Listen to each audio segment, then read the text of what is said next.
ஆச்சி பாதாம் ட்ரிங்க். ஆச்சி பாதாம் ட்ரிங்க் ஒன்னு வாங்கினா ஒன்னு free. Velamal feels proud to honor the physical education teachers with 5 cars and 15 lakhs. MCR Pure Cotton Club, formals and casual shirts. தமிழகத்தில் அதிமுக ஒரு பிரதான எதிர்க்கட்சி. ஆனால் அதிமுகன்ற கட்சியே இருக்கக்கூடாதுன்னு திமுக ஃபீல் பண்ணும்.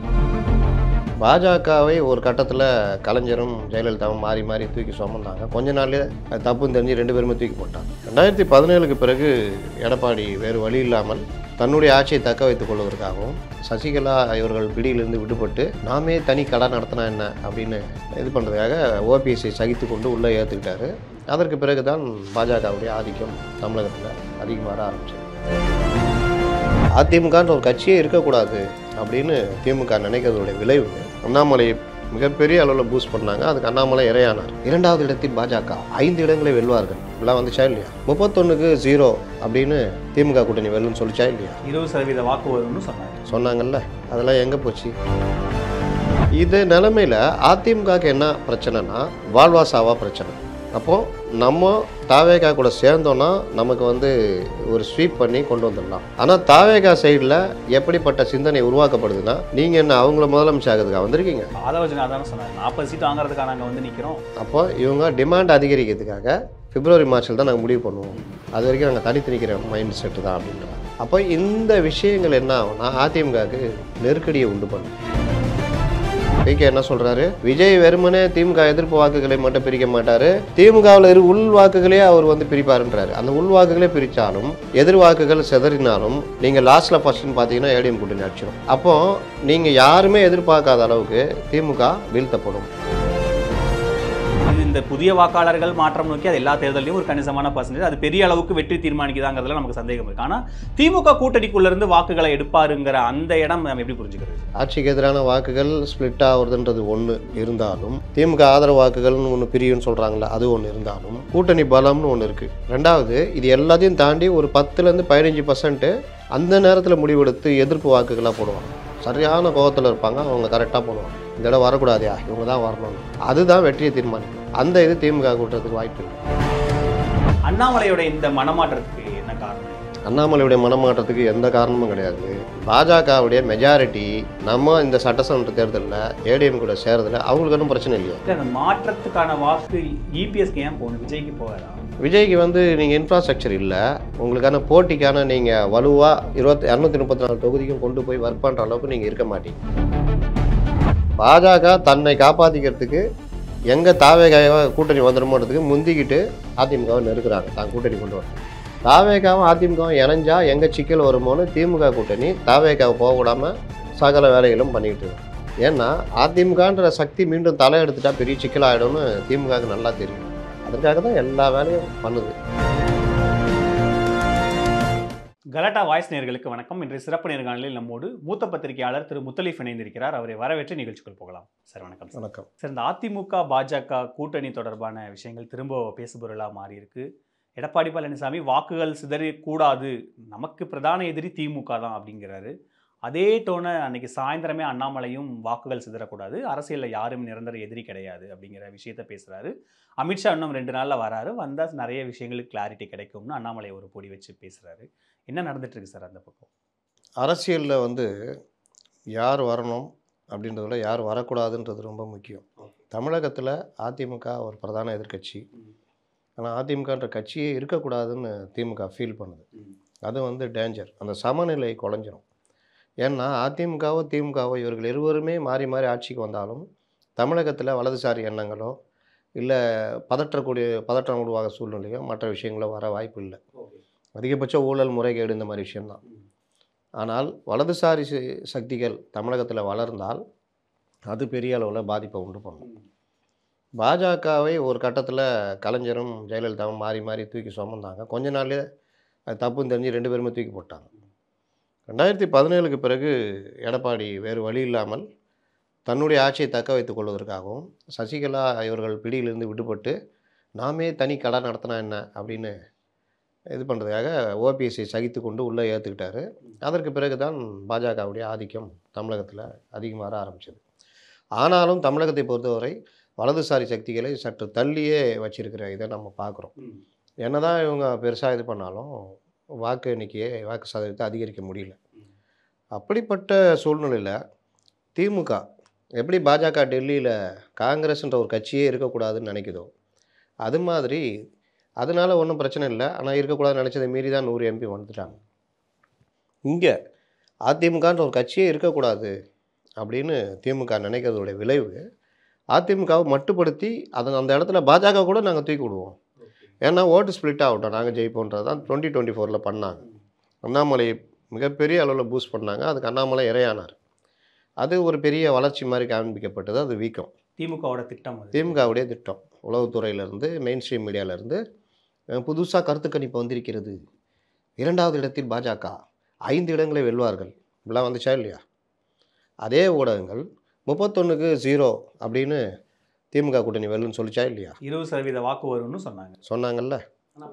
அதெல்லாம் எங்கே போச்சு? வாக்கு சதவீதம் வந்துச்சு சார். நான் வரேன். இந்த 5 இடங்கள் எங்கே போச்சு? 20%ன்றது 18%. அதற்கு தான் அவ்வளோ கஷ்டப்பட்டாங்க. இந்த உளவியல் ரீதியான ஒரு தாக்கத்தை பொதுமக்கள்கிட்ட ஏற்படுத்துறது தான் அவ்வளோ கஷ்டப்பட்டாங்க. ஏடிஎம்கே ஒன்றும் இல்லை, முடிஞ்சிச்சு கதை. எடப்பாடி ஒன்றும் இல்லை, தவழ்ந்த பாடி, அடிமைப்பாடி, அந்த பாடி இந்த பாடின்னு பண்ணி அண்ணாமலை வேறு லெவல் அதை வந்துருந்தாங்க. பாமகவை போக விடாமல் பார்த்து கொண்டார்கள். இதை அவங்களோட ஸ்ட்ராட்டஜின்னு சொல்லலாம். ஆனால் எதற்குமே ஒரு அளவு முறைன்னு இருக்குது.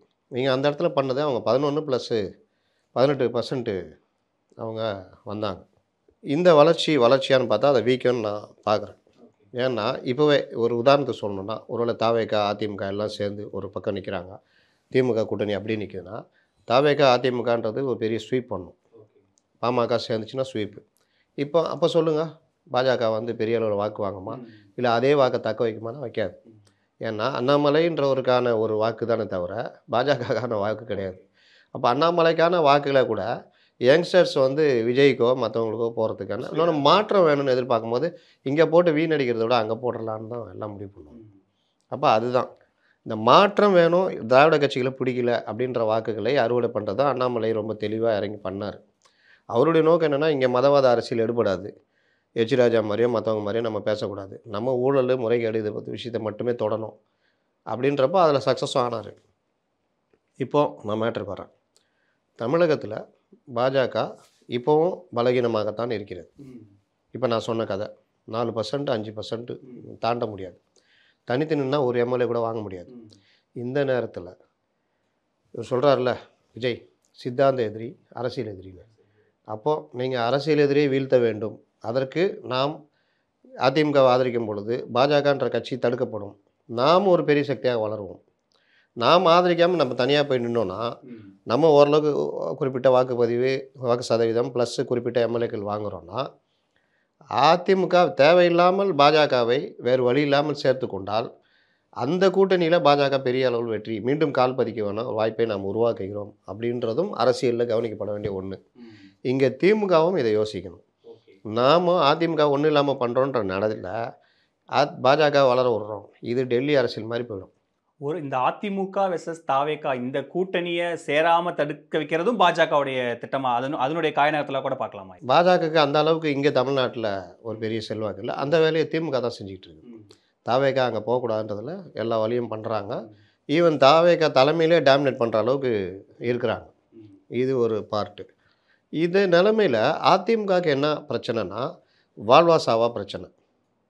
அப்போது நம்ம தாவேகா கூட சேர்ந்தோன்னா நமக்கு வந்து ஒரு ஸ்வீப் பண்ணி கொண்டு வந்துடலாம். ஆனால் தாவேகா சைடில் எப்படிப்பட்ட சிந்தனை உருவாக்கப்படுதுன்னா, நீங்கள் என்ன அவங்கள முதலமைச்சர் ஆகிறதுக்காக வந்திருக்கீங்க, நீங்கள் எவ்வளோ பெரிய கட்சி, நீங்கள் நினச்சா இப்படிலாம் உருவாக்குறதுனால அந்த ஷீட் ஷேரிங்கு மற்ற விஷயத்தில் இப்போதுலேருந்து ஒரு முரண்டு. இன்னொன்று, நாங்கள் நிற்கலை, நாங்கள் கூட்டணி கிடையாது அப்படின்ற மாதிரி யார் சொன்னா? ஆதவர்ஜனா தானே சொன்னார், 40 சீட்டு வாங்குறதுக்காக நாங்கள் வந்து நிற்கிறோம், நாங்கள் ஆட்சி மாற்றத்துக்காக வந்திருக்கோம் தானே பேசுனார். பிகே என்ன சொன்னார்? பிகே கூட்டணி வந்து பிகேவும் வந்து தனித்து நிற்போம் தான் பேசுறாரு. அப்புறம் என்ன சொன்னார்? ஆனாலும் வேற வழி இல்லை, தமிழக அரசியல் சூழ்நிலையில் நம்ம பார்த்து நடந்துக்க வேண்டியது இருக்கு, அப்போ தேர்தல் காலம் முடிவு செய்யும் அப்படின்னு சொன்னார். அப்போ இவங்க டிமாண்ட் அதிகரிக்கிறதுக்காக பிப்ரவரி மார்ச்சில் தான் நாங்கள் முடிவு பண்ணுவோம், அது வரைக்கும் நாங்கள் தனித்து நிற்கிற மைண்ட் செட்டு தான் அப்படின்றாங்க. அப்போ இந்த விஷயங்கள் என்ன ஆகும்னா அதிமுகவுக்கு நெருக்கடியை உண்டு பண்ணுது. அதிமுகவுக்குள்ள செங்கோட்டையன் ஒரு அதிருப்தியில் வந்தார்னா, ஏற்கனவே எடப்பாடி மேலே லைட்டாக அதிருப்தியில் இருக்கிற எஸ்பி வேலுமணி, தங்கமணி இவர்கள் ஒன்று சேர்ந்து இப்போ ஒரு டிமாண்ட் வைக்கிறாங்க. இவ்வளோ நாளாக நீங்கள் சொன்ன நாங்கள் கேட்டோம். தாவேகா வரும், வரலை. திமுக கூட்டணியிலேருந்து கட்சிகள் காங்கிரஸ் மற்றும் வரும்னா வரலை.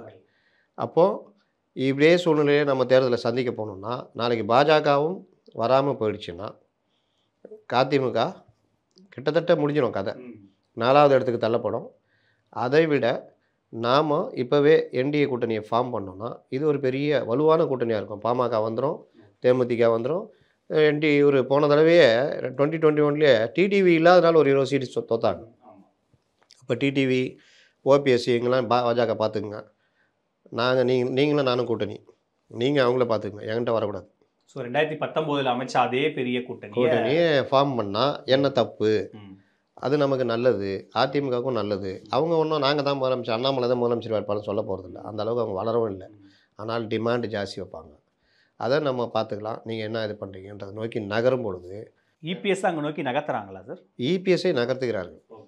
அப்போ இபிஎஸ் கேள்வி வரும்பொழுது இவ்வளவு நாள் ஏங்க எத்தனை முறைங்க சொல்கிறது கூட்டணி இல்லைங்க அப்படின்னா கூட படுவார் செய்தியாளர். நேற்று கொஞ்சம் மாற்றி 6 மாதம் பொறுத்து இதை பற்றி பேசுவோம்.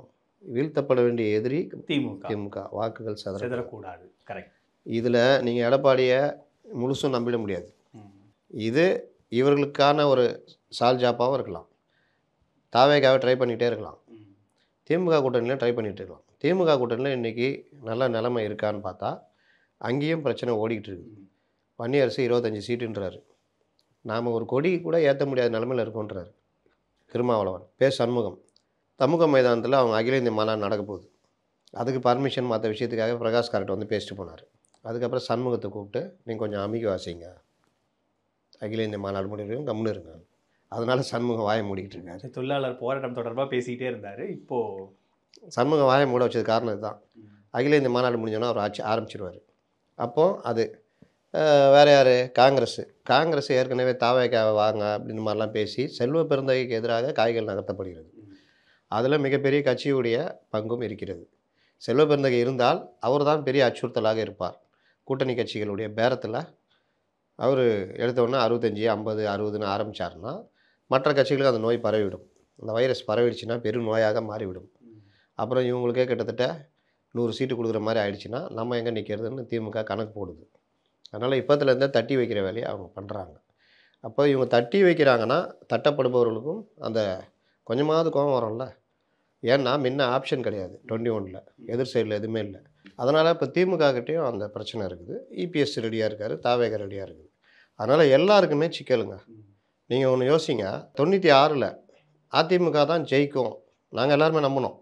ஏன்னா திமுக 2ஆக போயிடுச்சு. அதிமுக காங்கிரஸ் கூட்டணி, திமுக கூட சிபிஐ இருக்குது, அவங்க கூட சிபிஎம் இருக்குது. அதனால் அவங்கள ஓட்டை ஸ்ப்ளிட் பண்ணாங்கன்னா ஜெயலலிதா ஈஸியாக வந்துடுவாங்க. என்ன தான் கவர்மெண்ட்டுக்கு எதிராக அதிருப்தி இருந்தாலும் வந்துடுவாங்க. இப்படி தான் நம்பினோம். ஆனால் கூட்டணி கணக்குகள் அப்படி தான் சொல்லியிருந்தோம். அப்படி தான் அந்த அரித்மெட்டிக்கெல்லாம். ஆனால் 1 மாத காலத்தில் எல்லாமே மாறிச்சு. அது மாதிரி இன்றைக்கி திமுக வலுவாக இருக்குதுப்பா. எதிரில் ஒன்றுமே இல்லை. எடப்பாடி தவழ்த்தபாடி ஒன்றும் வேலைக்கு ஆக மாட்டார். பிஜேபி இது, இங்கே இவங்க இது. அதனால் எல்லாம் பிரிஞ்சு கிடக்குறாங்க. சீமான் தனியாக இருக்கார். இவங்க கூட்டணி வரதுக்கு நல்ல வாய்ப்பு இருக்குன்றோம். சொல்ல முடியாது. திடீர்னு தாவேகா அதிமுக கூட்டணி சேர்ந்துச்சுன்னா இந்த சைடு வாஷ் அவுட் ஆகுவாங்க. பட் அதுக்கான வேலைகளை தான் இப்போவே பாஜக நகர்த்த ஆரம்பிச்சிருக்காங்க. ஒருவேளை அதிமுக தாவேகா தடுக்கிறதுக்கான வேலைகளை அதை கூட நம்ம அப்படி கணக்கு எடுத்துக்கலாம். ஏன்னா நம்மளுடைய ரிலவன்ஸ் இல்லாமல் போயிடும் கூட அண்ணாமலை. ஏன்னா அண்ணாமலை கிடையாது, அண்ணாமலை வேற கணக்கு. என்ன பிரச்சனைனா பாஜகவில் இருக்கிற தலைவர்கள் மத்தியில் ஆரம்பத்திலேருந்தே நம்ம 2024 மிஸ் பண்ணிட்டோம். அண்ணாமலையால் மிஸ் பண்ணோம். அன்னைக்கு தலைமை வந்து அண்ணாமலை ஏதோ பண்ண போகிறாரு அப்படின்னு நமக்கு 400 சீட்டு ஆப்கி பார் 400 பார்.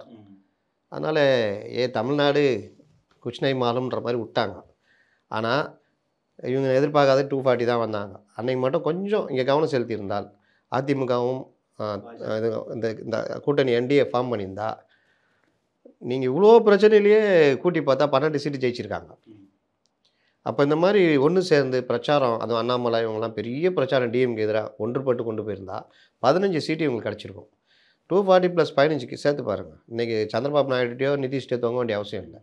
அப்போ இது பாஜக தலைவர்களுக்கு தெரியுது, சான்ஸை மிஸ் பண்ணிட்டோன்னு. அதிமுகவும் நீங்கள் பார்த்தீங்கன்னா தொடர் தோல்வி, ஒன்றுக்கு ஆகாதவன்ற ஒரு பிரச்சனையும் தவிர்த்துருக்கலாம்.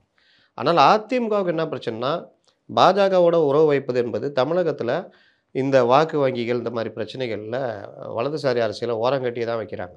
அப்போ மீண்டும் மீண்டும் அதில் போய் மாட்டிக்கிட்டு திமுக அதை ஒரு பெரிய பிரச்சாரமாக மாற்றி நம்மளை ஒன்றும் இல்லாமல் பண்ணுவாங்கன்றதுனால தான் அதிமுக வெளியிலேயே இருக்குது.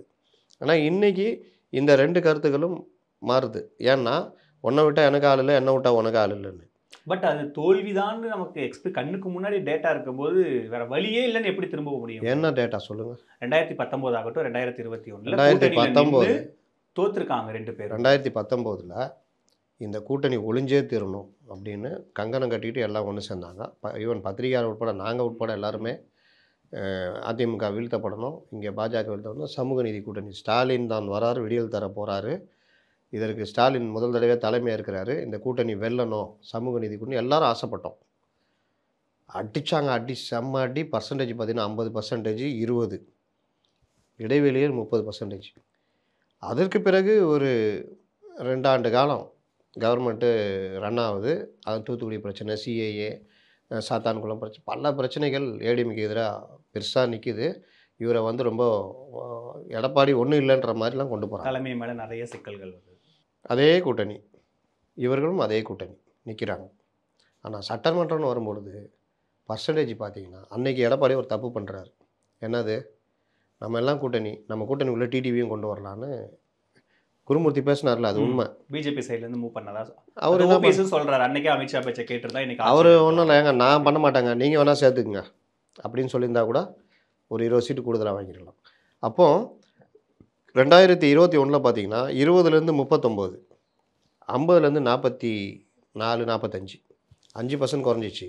சர்ன்னு மேலே வந்துட்டாங்க. 2 பேரும் இடைவெளி 6%. இப்போ சொல்லுங்கள், தோல்வி அடைந்த கூட்டணியாக இது? பெருவெற்றி அடித்து நகர்த்திடுவாங்க அப்படின்னு எதிர்பார்த்து ஏடிஎம்கே ஒன்றுலாம் போய்டும், 4 சீட்டு 96 மாதிரி ஆகிடும்னு பார்த்தா 75 சீட்டு கூட்டணி. இவங்க வழக்கமான வெற்றி. அதான் பிரசாந்த் கிஷோர் சொல்கிறாரு, அந்த வெற்றி திமுகவுக்கு ஒரு பெரிய பெருவெற்றிலாம் கிடையாது, அவங்களுக்காக போடப்பட்ட வாக்கு இல்லை, இவங்க வரக்கூடாதுன்னு போடப்பட்ட வாக்கு. அதனால தான் பெரிய அளவில் அவங்க வெற்றி பெறலைன்னு. அவ்வளோ பெரிய இது இருந்த 21 காலகட்டத்திலேயே பெருவெற்றி பெற முடியாதவர்கள் இன்றைக்கி 5 வருஷத்தில் எவ்வளோ பிரச்சனையை சந்திக்கிறாங்க. இன்றைக்கி மக்களுடைய கோபம் எவ்வளோ இருக்குதுன்னு தெரியும். அப்போ இதே கூட்டணி மறுபடியும் ஃபார்ம் ஆகுது.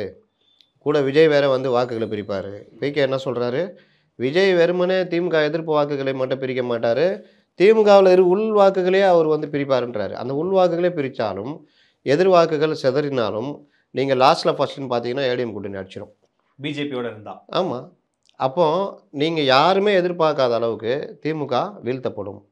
அப்படி வீழ்த்தப்பட்டால் நீங்கள் என்ன சொல்லுவீங்க, நான் இன்றைக்கி இருக்கிற நிலைமையை வச்சுட்டு பார்த்துட்டா யாருக்கோ எங்கேயோ அடி விழ வேண்டியது யாருக்கோ போய் அடி விழுற மாதிரி ஆகிடும்.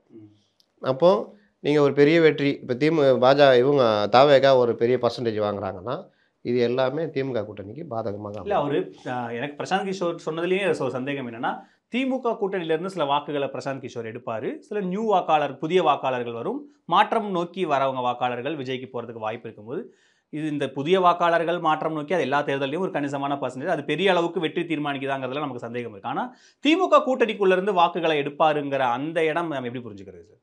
அவர் என்ன சொல்கிறாரு, வாரிசு அரசியலுக்கு எதிரான கோபம் இருக்குது, இளைஞர்களுடைய இது இருக்குது, இது எல்லாமே விஜய் எடுப்பார், ஆதரவு வாக்கில் விஜய் எடுப்பார்ன்றாரு.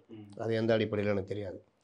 அப்படி ஒரு வேளை நடந்தால் விஜய்க்கு சில பர்சன்டேஜ்கள் கூடும். இல்லை, இந்த ஆட்சிக்கு எதிரான மனநிலையில் இருக்கிற வாக்குகள் எடப்பாடிக்கும் விஜய்க்கும் தானே ஸ்பிளிட் ஆகும், விஜய்க்கே போய் குமிஞ்சிருமா எல்லா வாக்குகளும்? வாய்ப்பு இல்லை. அப்போ வாக்குகள் பிரியும் போது திமுக தானே சாதகமாக போகும்? இருக்காது. ஆட்சிக்கு எதிரான வாக்குகள் ஸ்பிளிட் ஆகுறதுன்றது ஒன்று இருந்தாலும், திமுக ஆதரவு வாக்குகள்னு ஒன்று பிரியும்னு சொல்கிறாங்களே அது ஒன்று இருந்தாலும், கூட்டணி பலம்னு ஒன்று இருக்குது. ரெண்டாவது, இது எல்லாத்தையும் தாண்டி ஒரு 10லேருந்து 15% அந்த நேரத்தில் முடிவெடுத்து எதிர்ப்பு வாக்குகளாக போடுவாங்க. சரியான கோபத்தில் இருப்பாங்க, அவங்க கரெக்டாக போடுவாங்க. பிரச்சாரம் மற்ற யுக்திகள் எல்லாம் சேர்ந்து இந்த இடம் வரக்கூடாதியா, இவங்க தான் வரணும்னு, அதுதான் வெற்றியை தீர்மானிக்கும். அந்த இது திமுக கூட்டுறதுக்கு வாய்ப்பு இல்லை. ஏன்னா கடுமையான கோபம் இருக்குது, விலைவாசி உயர்வு, மற்ற பிரச்சனைகள். இன்னொன்று, எல்லாத்துக்கும் மேலே மக்கள் வெறுப்பை சம்பாரிச்சிக்கிறதுன்னு ஒன்று இருக்குல்ல, இவங்க வந்தாலே இப்படி தான்யா, போலீஸ் உடையது. நீ இன்றைக்கும் பாருங்கள். பட் இது எல்லாத்தையும் தாண்டி மக்களுக்கு நீங்க சொல்ற மாதிரி வலதுசாரி அரசியல் மேலையும் பாஜக மேலையும் ஒரு கோபம் இருக்குல்ல. இன்னமுமே 24 தேர்தல் வரைக்கும் நம்ம பார்த்தோம். அப்படி இருக்க பாஜகவோட எடப்பாடி கூட்டணி எங்க இருந்துச்சு சொல்லுங்க. அதை எப்படி எங்க 24 எங்கே இருந்தது? ஸ்வீப் பண்ணிட்டாங்கல்ல சார் திமுக கூட்டணி. திமுக கூட்டணி ஸ்வீப் பண்ணாங்க. நீங்கள் வலதுசாரி அரசியல் மேலே கோபம் இருக்குன்னீங்கல்ல, அது அதனுடைய வெளிப்பாடு தானே சார். 18% வந்தாங்கல்ல. ஆனா சீட்டா கன்வெர்ட் ஆகலையே சார். அதை தாங்க சொல்கிறேன். அதை விட்டுருங்க. அது தனித்தனியாக பிரிஞ்சதுனால 2 பேரும் சேர்ந்து பார்த்தீங்கன்னா 12 சீட்டு ஜெயிச்சிருக்காங்க. நீங்கள் ஏடிஎம்கே ஒன்றும் இல்லை, அவ்வளோ பிரச்சாரம் பண்ணி 21%, இவங்களுக்கு 18%. இதெல்லாம் வளர்ச்சி தானே அவங்களுக்கு. ஆனா 21, 18, 40 என்ற அரசியல் அப்படி 21, 18, 39 அப்படி அரசியல் அப்படி அதான் அதுதான் அரித்மெட்டிக். அப்படி தான் பார்க்க ஆனா முடியும். நிறைய இடங்கள்ல கெமிஸ்ட்ரிலாம் ஒர்க் ஆயிருக்கு அரித்மெட்டிக்கை விட. சொல்லுங்கள், ஏதாவது உதாரணம் சொல்லுங்கள். நான் சொல்கிறேன். நான் சொல்கிறதுக்கான உதாரணம் நான் சொல்கிறேன். நீங்கள் சொல்கிறது உதாரணம் ஏதாவது சொல்லுங்கள். இப்போ 2019 தேர்தலே எடுத்துக்கோங்களேன். அதிமுக, பாஜக, பாமக, தேமுதிக இவங்களுடைய வாக்கு சதவீதத்தை வச்சு பார்க்கும்போது ஆல்மோஸ்ட் திமுக கூட்டணிக்கு நிகரான வாக்கு சதவீதம் இருந்தது. 21. ஆனா அந்த கெமிஸ்ட்ரி வந்து அங்க கிரவுண்ட்ல ஒர்க் ஆகல. வேற மூடு இருந்தது எலெக்ஷனுக்கு. 21. அதே மாதிரி 26 இருக்காதுங்கிறது. 21 அதே தான் சார். அதே கூட்டணி அதே கணக்குகள்ல வரும். எங்க வந்தாங்க? மோடி அந்த 2019 21 வந்தாங்களா? 2019 வந்தோம், 21 வரலையே. இங்கே நீங்கள் எப்போவுமே பாருங்கள், 39 இடத்துக்கான போட்டி மத்திய இது அன்றைக்கி இருந்த இதெல்லாம் பார்த்தீங்கன்னா ராகுல் காந்தி ஜெயிச்சிருவார், காங்கிரஸ் ஜெயிச்சிரும். ஒரு தடவை தான் ஆட்சி பிடிப்பாங்க, அடுத்த தடவை 2வது தடவை வர முடியாது பிஜேபியால். இந்த மாதிரி கருத்துலாம் இருந்தது.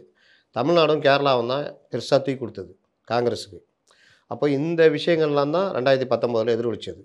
அது புற சூழ்நிலை, கெமிஸ்ட்ரி கிடையாது. ஆனால் 2021 சட்டமன்ற தேர்தல் கூட்டணிக்கு பங்கே இல்லைங்கிற மாதிரி சொல்கிறீங்களே. திமுக கூட்டணி இந்த வெற்றிக்கு திமுக கூட்டணி அலைன்ஸாக ஃபார்ம் ஆனது பங்கையில், அதை தாண்டி எக்ஸ்டர்னல் ஃபேக்டர்ஸ் அலைன்ஸாக வந்து எப்படி ஃபார்ம் ஆனாங்கன்னா, மக்கள் நல கூட்டணியில் செம்ம அடி வாங்கினாங்க. நமக்கு இனி போக்கிடம் இல்லைன்னு அவங்க வந்து திமுக கூட்டணியில் இணைகிறாங்க. திமுக கலைஞருக்கு பிறகு நம்ம தலைமைக்கு வந்திருக்கோம், நம்ம எதுவும் பண்ண முடியாது, இவங்களை அரவணைச்சிட்டு போகணுன்ற 2016 முடிவை கைவிட்டு 2019 புது முடிவு எடுக்கிறாரு ஸ்டாலின். அப்படி எடுத்து தான் இவங்க வர்றவங்களுக்கெல்லாம் சீட்டை வாரி கொடுக்குறாரு. அதில் பார்த்தீங்கன்னா இவங்களுக்கு பாமக உட்பட 7 சீட்டு பேசுனாங்க, அவங்க தான் வேலைக்கு போயிட்டாங்க. இல்லாட்டி பாமக 7 தொகுதி ஜெயிச்சிருக்கோம். இப்படியெல்லாம் அரவணைச்சிட்டு போய் தான் 2019 2021ன்றது சட்டமன்ற தேர்தலாக வரும்பொழுது எல்லாமே மாறுது. நான் சொன்ன இந்த விஷயங்கள் அவ்வளோ எதிர்ப்பு இருந்தால், இந்த ஸ்வீப்பு இந்த கெமிஸ்ட்ரிலாம் இருந்தால் அவங்க 4-5 சீட்டு தான் வந்திருக்கணும் 96 மாதிரி. இவங்க அடித்து 200 சீட்டுக்கு மேலே ஜெயிச்சிருக்கணும். நடக்கலைன்றேன். அதனால் மக்கள் வந்து இவங்களுக்கு பெரிய அளவில் இந்த கூட்டணியை ஒரு இதுவாக பார்க்கல, ஸ்வீப் கொடுக்குற அளவுக்கு பார்க்கல, மாற்றத்தை வேணும்னு கொடுத்துட்டாங்க. அதுலேயும் இவர்கள் பண்ண சில தப்புகள் டிடிவி, அதுக்குனால தான் அந்த அரித்மெட்டிக் சொல்கிறேன். டிடிவிலாம் இருந்திருந்தானா 100 சீட்டுக்கு மேலே ஜெயிச்சிருப்பாங்க. அப்படி ஜெயிச்சிருந்தா இவர் இங்கே ஆட்சி அமைக்கிறதுக்கு மெஜாரிட்டிக்கே வச்சுக்கலாம் இருக்கும். நீங்கள் டி நகர் எம்எல்ஏ ஜெயிச்சதெல்லாம் 127 ஓட்டு வித்தியாசம். அந்த இடத்துல டிடிவி 4000 ஓட்டுக்கிட்ட வாங்கியிருக்காரு. இந்த மாதிரி பல தொகுதிகள் என்னால் சொல்ல முடியும். அப்போ இந்த நீங்கள் ஒரு தேர்தல் முடிஞ்சோன்னா நம்ம பத்திரிகையாளர் செய்ய வேண்டிய வேலை, எங்கே யார் வீக்னஸ், என்ன இது, எதுலாம் மாற்றிச்சு, எந்தெந்த இடத்துல இதெல்லாம் வந்து எப்போவுமே எடுத்து வச்சுக்கணும். அந்த அடிப்படையில் தான் சொல்கிறேன். 91 பெருவெற்றி கிடையாது, 21 பெருவெற்றி கிடையாது, 24 நான் சொன்ன இந்த பிரித்தாளும் சூழ்ச்சி. பாஜக தான் பெருசு, பாஜக தான் செகண்டு, அண்ணாமலை ஆஹா ஓஹோ, இவங்க ஒன்றுமே இல்லை. 2வது கூட்டணி பிரியுது. இதை பிரியும் பொழுது என்ன ஆகுனா, நீங்கள் இயற்கையாகவே 100 ஓட்டில் இவர் 20 ஓட்டு, இவர் 18 ஓட்டு, இவங்க 30 ஓட்டு வாங்கினா கூட ஜெயிச்சிருவாங்க லாஸ்ட்டில் ஃபஸ்ட்டு. சேம் இதே தான் 26 நடக்க போகுது. இவர் ஒரு 26, 28, 30னே வச்சுக்கிங்க, இவர் ஒரு 20 வச்சுக்கிறாரு வச்சுக்கிங்க. யார் சொன்னான்னு தெரில, பிகேவும் சொல்ல, 8-10க்கு மேலே தேராதுன்ட்டார் பிகே. அந்த ப்ரொஃபஸர் ராஜநாயகமும் சொல்ல. ஆனால் இவங்களா நம்ம பத்திரிகையாளங்களாம் கிளப்பி விட்டாங்க, ஞாபகம் இருக்குதா? அது ஒரு 12% வச்சுக்கிங்க, 30, 12, 42. இந்த கூட்டணி இவர் சீமான் வழக்கமாக அவர் 8 வச்சுக்கிறாரு வச்சுக்கிங்க. இந்த என்டிஏ 32% வாங்கினா கூட கண்டோம், ஆட்சி கவுந்துடும். இவங்க அதிகமான இடத்த ஜெயிப்பாங்க. அதுக்கு உதாரணம் வேணுன்னா ஹரியானாவில் 2024 எலெக்ஷனில் இவங்க ஆம் ஆத்மியும் காங்கிரஸும் ஒன்று சேர்ந்து நிற்கிறாங்க. அதுக்கு முன்னாடி 10 தொகுதியும் 10 சென்டம் அடிச்சிருந்தாங்க பிஜேபி. இவங்க 2024 ஆம் ஆத்மியும் காங்கிரஸும் சேர்ந்து நின்னதில் பிஜேபி 44%, காங்கிரஸ் 42%, இவரு 4%, 44, 46 5 சீட்டு போயிடுச்சு. 5 தொகுதி இவங்க பிஜேபி 5க்கு 5ன்னு ஆயிடுச்சு. அடுத்த வருஷமே எலெக்ஷன் வருது, சட்டமன்ற தேர்தல். காங்கிரஸ் இப்படி உச்சாணி கொம்புக்கு போயிட்டு தேவையில்லை அப்படின்னு கழட்டி விட்றாங்க. என்ன ஆயிடுச்சுன்னா 0.84 1% கூட கிடையாது, 1%ல் முக்கா 0.84% வாக்கு ஸ்ப்ளிட் ஆனதுனால ஆட்சி பிடிச்சான் பிஜேபி. இவங்க ஆட்சியே போச்சு. இவங்க ஜெயிக்க வேண்டியது ஆம் ஆத்மியோட சேர்ந்து இருந்தால் ஆட்சி பிடிச்சிருக்கலாம். டெல்லியிலையும் அதே கதை தான். காங்கிரஸோடு சேர்ந்து இருந்தால் ஆம் ஆத்மியில் யாருமே தோற்றுருக்க மாட்டாங்க. அட்லீஸ்ட் துருவத்தில் நின்று அரசியல் அரசியல் ஒரே கூட்டணி. ஏங்க இந்தியா கூட்டணிங்க என்னங்க பேசுகிறீங்க? எங்கே எதிர் துருவம் நீங்கள் தான். அதனால தான் உதாரணம் சொல்கிறேன். ஹரியானாவில் 24 எலெக்ஷனில் ஒன்றா நிற்கிறீங்க. அதுக்கப்புறம் நீங்கள் அடுத்த வருஷமே நீங்கள் ஏற்று நிற்கிறீங்க. காங்கிரஸை எதிர்த்து தான் ஆம் ஆத்மியை உருவாக்குனாங்க. அவங்கள வீழ்த்தி தான் ஆட்சிக்கே வந்தாங்க. நம்ம அந்த இந்தியா கூட்டணியில் பாஜகவை எதிர்ப்போம் என்கிற ஏங்க காங்கிரஸை வீழ்த்தி தான் கம்யூனிஸ்ட் ஆட்சிக்கு வந்தாங்க. கம்யூனிஸ்ட் வீழ்த்தி தான் காங்கிரஸ் ஆட்சியில் வந்தாங்க. அங்க 2 பேரும் சமபலத்தில் இருக்காங்க. ஒரு கட்டத்தில் யார் சமபலம்? அந்த சமயத்தில் முன்னாடி இவங்க டெல்லியில் ஒன்றும் காங்கிரஸ்லாம் 3வது இடத்துல கூட ஒன்றும் கிடையாது. சமபலத்தில் இருக்கிறது இவங்க தான், பிஜேபியும் ஆம் ஆத்மியும் தான். காங்கிரஸ் ஒன்றும் கிடையாது. காங்கிரஸ் ஒரு 8% 9% வச்சுருந்தான். இவங்க 2 பேரும் சேர்ந்தா மீண்டும் ஆட்சியை பிடிக்கலாம். அட்லீஸ்ட் படுதோல்வியை தவிர்த்துக்கலாம். அந்த வேலையை செய்யலை. அது செய்யாததுக்கு முதல் காரணம் காங்கிரஸ். ராகுல் காந்தி என்னமோ பிஜேபிக்கு ஈக்குவலாக வச்சு கிடக்கிற வாக்குகளை பாஜக அறுவடை பண்ணி அவ்வளோதாங்க. இதுதாங்க இந்த அரித்மேட்டிக் தான் எப்போவுமே ஜெயிக்கும். அதான் 24ல் இவங்க இங்கே பரீட்சை பண்ணாங்க. பிஜேபி கூட்டணியை உடச்சி விட்டாங்க, முடிஞ்சிச்சு. என்டிஏ கூட்டணி உடஞ்சது, இதாச்சு. ஸோ இப்போ 2026லையும் நீங்கள் சொல்கிற மாதிரி பாஜக அதிமுக கூட்டணி சேர்ந்தால் கூட 4 முனை போட்டி இருக்குது. 4 முனை போட்டியில் அவ்வளோதான், ரொம்ப சிம்பிள். 35 30 15 8. ஸோ மெஜாரிட்டி கிடைக்காது, அவ்வளோதான். லாஸ்ட்டில் ஃபஸ்ட்டு நீங்கள் ஸ்கூலில் படிக்கிறீங்க, பக்கத்து ஸ்கூலில் வந்து 1200க்கு 1187 மார்க் வாங்குறவன் ஃபஸ்ட்டுன்னு வச்சுக்கிங்க. இங்கே மொத்தமே 800 மார்க்கு தான். நீங்கள் 790 மார்க் வாங்கிக்கிறீங்க. ஸ்கூலில் செகண்ட் வாங்கினவன் ஒரு 600 சில்லற, இன்னொருத்தன் 500 சில்லற, ஒருத்தன் 400. நீங்கள் எவ்வளோ? 800 மார்க்கு. அந்த ஸ்கூலில் அந்த மார்க் வந்து ஒரு 12வது 13வது இடம். ஆனால் நீங்கள் என்ன சொல்லுவீங்க? School first. அவர் டேய் நான் 1180 வாங்கியிருக்கேன், இருந்துட்டு போ, நான் 800 மார்க், எங்கள் ஸ்கூலில் நான் ஃபஸ்ட்டுன்னு. அந்த மாதிரி லாஸ்ட்டில் ஃபஸ்ட்டு வந்துடுவாங்க. அண்ணாமலையோட இந்த மனமாற்றத்துக்கு என்ன காரணம் நினைக்கிறீங்க? அண்ணாமலையுடைய மனமாற்றத்துக்கு எந்த காரணமும் கிடையாது. பாஜகவுடைய மெஜாரிட்டி நம்ம இந்த சட்டசபை தேர்தலில் ஏடிஎம் கூட சேர்றதில் அவங்களுக்கு ஒன்றும் பிரச்சனை இல்லையே. கூடுதல் தொகுதிகளை கேட்டு வாங்கி, ஏன்னா 18% வாங்கிட்டோம், அதில் 11% நம்ம 8 தொகுதிகளில் இவங்களை தேர்ட் பிளேஸுக்கு தள்ளிட்டோம். அப்போ இதெல்லாம் வச்சு நம்ம அதிகமான தொகுதியில் கேட்டு அதிகமான எம்எல்ஏக்கு நிற்க வைத்தால் ஒன் ஸ்டெப் ஃபார்வேர்டு. நீங்கள் ஒரு 40 சீட்டு கேட்டு நிற்கிறாங்க வச்சுக்கோங்க, இந்த ஸ்வீப்பு வந்துடுது வச்சிங்களேன். ஸ்வீப் வந்து 30 எம்எல்ஏ பிஜேபி ஜெயிச்சிட்டாங்க. யோசிச்சு பாருங்கள், திமுக எவ்வளோ பெரிய தவறு செஞ்சது. ஹைப்போதெட்டிக்கலா சொல்கிற மாதிரி இருக்கே சார். நீங்கள் சொல்லுங்கள். 30 எம்எல்ஏ 30. ரொம்ப ரொம்ப சிம்பிள். இந்த கூட்டணி ஸ்ட்ராங்காக ஆகிடுச்சு, மக்களுக்கு வெறுப்பு, ஒரு ஸ்வீப் கொடுக்கணும்னு தீர்மானிச்சிட்டாங்க. இருக்கிற தமிழக மக்கள் ஓட்டு போட்டுருவாங்க. பாஜக ஏன் போட போகிறாங்க? அதிமுக கூட்டணி போட போகிறாங்க. அது ஏன் 19 21 போடலன்னு தானே சார் கேள்வியே. மறுபடியும் நான் ஃபர்ஸ்ட்லேருந்து ஆரம்பிக்கணுமா? 24ல் எவ்வளோங்க ஓட்டு? அதே மக்கள் தானேங்க போட்டாங்க. 11% கொடுத்தாங்களா இல்லையா? முக்கிக்கிட்டு இருக்காரு நம்ம சீமானு. 8% இப்போ தான் ரீச் ஆகிருக்காரு. அது 2024 ராகுல் வேணுமா மோடி வேணுமாங்கிற ஏங்க மக்கள் தானேங்க ஓட்டு போட்டாங்க. நீங்கள் அதுக்குள்ளே ஏன் பிரிக்கிறீங்க? சினாரியோ மாறுது இல்ல. சினாரியோ மாறினாலும் ஓட்டு இங்க ஸ்டாலின் வேணுமா 19 அதே மோடியா ராகுல் தானே இருந்தாங்க, அப்பயும் போடல. அதனால தான் 21 நம்ம சினாரியோ கம்பேர் பண்ணாம அது வாக்கு குறைஞ்சிருக்குன்னு நம்ம இப்ப பேசணும். நம்ம 21ல திமுக நீங்க சொன்னதுதான் நான் கேட்கறேன், நான் தெளிவா இருக்கிறேன். நீங்க சொன்னதை நான் கேட்கறேன். 2019 இதே மோடி ராகுல் தான். ஏன் மோடி உள்ள 2024ல இதே மோடி ராகுல் தான். ஆனால் இவங்க 18% வராங்க. 2 கட்சி பாமக இவங்களும் சேர்ந்து 18%, இவங்க 11%, 9 தொகுதியில் செகண்ட் வராங்க. 26லையும் கேரி ஃபார்வர்ட் ஆகுமான்னு நான் கேட்குறேன். அதை தான் நான் சொல்கிறேன். நீங்கள் கூட்டணி அரித்மேட்டிக் இருக்குல்ல, அதில் ப்ளஸ்ஸு இவங்க மேலே உள்ள கோபம் இது எல்லாம் சேரும் பொழுது விஜய் ஒரு பக்கம் பிரிக்கிறாரு, சீமான் ஒரு பக்கம் பிரிக்கிறாருன்னா லாஸ்ட்டில் ஃபஸ்ட்டு வருவாங்கன்றேன். இவங்க சேர்ந்து நின்று ப்ளஸ்ஸு பொதுமக்கள் சிந்தனை, இது கூட்டணி வலுவான கூட்டணியா, மாற்றம் வரணையா, அப்படி இப்படின்னு ஒரு 10% விழுது அப்படின்னா நீங்கள் இங்கே இறங்கி நீங்கள் என்ன தான் கூட்டணி பலம் இருந்தாலும் நீங்கள் 30 வாங்குறீங்க வச்சுக்கோங்க, அவங்க 35 32 வாங்கினாலும் ஜெயிச்சிருவாங்க. இல்லை, அந்த மாற்றத்துக்கான வாக்கு இபிஎஸ்க்கு ஏன் போகணும், விஜய்க்கு போகலாம்? விஜய்க்கு வந்து நீங்கள் இன்ஃப்ராஸ்ட்ரக்சர் இல்லை, உங்களுக்கான போட்டிக்கான நீங்கள் வலுவாக 234 தொகுதிக்கும் கொண்டு போய் ஒர்க் பண்ணுற அளவுக்கு நீங்கள் இருக்க மாட்டீங்க. இல்லை, இன்றைக்கி இல்லை. அப்படி இருக்கும் பொழுது நீங்கள் என்ன கேட்டரு? இன்றைக்கி ஒருத்தர் 1000 விளக்கு தொகுதியில் ஒருத்தர் நிற்க வைக்கிறாங்க. அவருக்கு இந்த தொகுதியை புரிஞ்சு அவர் பிரச்சாரம் பண்ணி கொண்டு போய் சேர்க்கறதுக்கான என்ன இன்ஃப்ராஸ்ட்ரக்சர் இருக்குது? திமுக இருக்குது, அதிமுக இருக்குது. அதனால தான் பாஜகவும் காங்கிரஸும் பெருசாக எடுபட முடியல. அவ்வளோ வருஷம் இருக்கிற பாஜகவாலே இன்னும் அந்த அளவுக்கு பண்ண முடியல. அப்போ தான் அவங்க வந்து பெரிய கட்சிக்கு போகிறாங்க. இதைத்தான் நான் திரும்ப திரும்ப சொல்கிறேன். நீங்கள் கேட்குறீங்களே, இந்த இன்ஃப்ராஸ்ட்ரக்சர் உங்கள்கிட்ட இல்லை, நீங்கள் இந்த தடவை உங்கள் உயரம் தெரியும், நீங்கள் அதிமுக போன்ற பெரிய கட்சியோடு சேர்ந்தீங்கன்னா பெரிய ஸ்வீப்பு. அந்த ஸ்வீப்பில் உங்களுக்கு சாதாரணமாக 50 எம்எல்ஏ கிடச்சிருவோம். காங்கிரஸ் பல தடவை அடிக்கும் ஜாக்பாட். ஏன் முகப்பனாரே அடித்தார்ல ஜாக்பாட்டு 96ல். அந்த மாதிரி 91ல் காங்கிரஸ் அடிச்சது 62 எம்எல்ஏ. அப்போ அந்த ஜாக்பாட்டு நீங்கள் அடிக்கலாம். அந்த ஜாக்பாட்டை பயன்படுத்தி ஜாக்பாட்டை அடித்த உடனே எடப்பாடிக்கு எப்படி ஆகிடும்னா, இந்த கூட்டணி வெற்றி கூட்டணி, இதை விடக்கூடாது, நம்ம வந்து அப்படியே 29 கொண்டு போகலாம் அப்படின்னு தான் தோணும். அப்போ 29ல் இதே கூட்டணினா மீண்டும் ஒரு ஜாக்பாட் ஒரு 10 எம்பி கேட்டு நின்னீங்கன்னா 8 எம்பி 9 எம்பி ஜெயிக்கிறீங்கன்னா 50 எம்எல்ஏ 9 எம்பினா தாவேகா வேறு லெவலில் இருக்கும். விஜய் வேறு லெவலில் இருப்பார், கட்சி வேறு லெவலில் இருக்கும். ஏன்னா வியாபிச்சு இருப்பாங்க.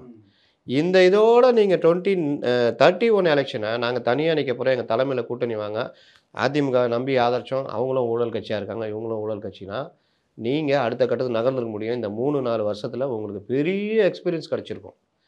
இது எதுவுமே வேணாம், நான் இப்படி தான் இருப்பேன் 93 வைகோ மாதிரினா ஒன்றும் சொல்லுவதற்கு இல்லை. ஓவராலாக சம பண்ணுன்னா அதிமுக தாவேகா கூட்டணியை தடுக்கிறதுக்கு பாஜக அவங்களுடைய வேலையை தொடங்கிட்டாங்க. பாஜக கூட்டணி அமைக்கிறதுக்கான வேலைகளை தொடங்கிட்டாங்க. அப்படி இல்லை, பாஜக தன்னை காப்பாற்றிக்கிறதுக்கு எங்கே தாவேகா கூட்டணி வந்துடுமோன்றதுக்கு முந்திக்கிட்டு அதிமுகவை நெருக்கிறாங்க தான் கூட்டணி கொண்டு வரதுக்கு. தாவேகாவும் அதிமுகவும் இணைஞ்சா எங்கே சிக்கல் வருமோன்னு திமுக கூட்டணி தாவேகாவை போக விடாமல் சகல வேலைகளும் பண்ணிக்கிட்டு இருக்கிறாங்க. இதில் நீ என்ன சொல்கிறது, நானே போல அப்படின்னு சொல்லிட்டு தாவேகா. ஸோ இப்போ எதிரணியில் அதிமுகவுக்கு திரும்ப அந்த டிமாண்ட் ஏறி இருக்கு. பாஜகவா தாவேகாவா இந்தியா ஒரு இதில் பேசியிருக்காங்க, நீங்கள் தமிழ்நாட்டில் அரசியல் பண்ணோம், உன்னை அதிமுக எதிர்த்தோ இல்லை ஆதரிச்சோ தான் நீங்கள் அரசியல் பண்ண முடியும். கிட்டத்தட்ட நீங்கள் பாருங்களேன், எல்லாருடைய பேச்சு மற்ற எல்லாம் அதிமுக சுற்றியே தான் இருக்கும். ஏன்னா அதிமுகன்ற சக்தி மீண்டும் தலை எடுத்துட்டா பெரிய சிக்கலாகிடும்னு திமுகவுக்கு நல்லா தெரியும். அதற்காக தான் எல்லா வேலையும் பண்ணுது. அது அவங்களுடைய வேலை, அது அவங்களுடைய பொறுப்புன்னு வச்சிங்களேன். அவங்க சஸ்டெயின் ஆகணும், அந்த வேலையை பண்ண ஆகணும். அது ஒரு பார்த்து நடக்குது. அதில் யார் ஜெயிக்கிறாங்களோ அவங்க இந்த தேர்தலில் வெல்லுவாங்க. ரொம்ப ராஜதந்திரமான இது, மிக அருமையான தேர்தலாக இந்த தேர்தல் இருக்கும் தான் நான் பார்க்குறேன். பல வியூகங்கள் திமுக பாஜக தாவேகா அதிமுகன்னு அவங்கவுங்க வியூகத்தை போடுறாங்க. எந்த வியூகம் எங்கேயும் மேட்ச் ஆகுதுன்னு நம்ம தொடர்ந்து பேசலாம் சார். இவ்வளோ நேரம் உங்கள் நேரத்தை எங்களோட செலவழிச்சதுக்கு ரொம்ப நன்றி. ஆச்சி பாதாம் ட்ரிங்க். ஆச்சி பாதாம் ட்ரிங்க் ஒன்று வாங்கினா ஒன்று free. Velamal feels proud to honor the physical education teachers with 5 cars and 15 lakhs. MCR Pure Cotton Club, formals and casual shirts.